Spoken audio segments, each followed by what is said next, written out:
Здравейте, тук съм пак в Jungle, пак сме в Jungle the Way. Едно.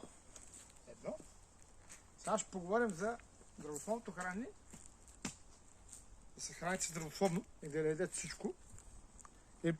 Или да ядете всичко, но умерено. И да правите разделни хранения. Сутрин, обед и вечер и преди лягане. И може да правите след обед 2 малки хранения. И вечерта още едно и преди лягане още едно. Тоест разделни хранения да правите малки.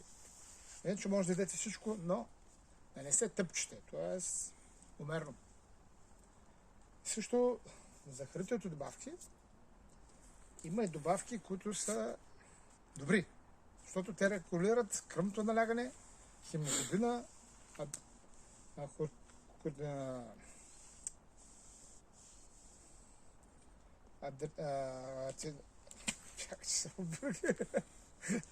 регулират кръвната захар, кръвното налягане, пулса и хемоглобина.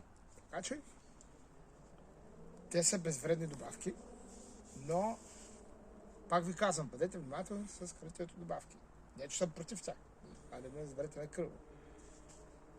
Но преди да започнете да пиете хранителни добавки, се консултирайте с някой специалист относно тези неща. Да ви каже какво представляват, защото трябва да ги пиете, дали са безвредни, дали не са безвредни, това нещо трябва да се разбере. И аз ви казвам, постоянство, твърдост и упорство и трите компонента хранене, възстановяване и тренировки, и вие ще постигнете нужния резултат.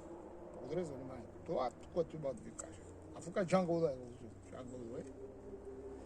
едно сме, тук няма съгребвачи и въпреки че е общинска собственост, ние сме вече тук. Благодаря ви. Живи!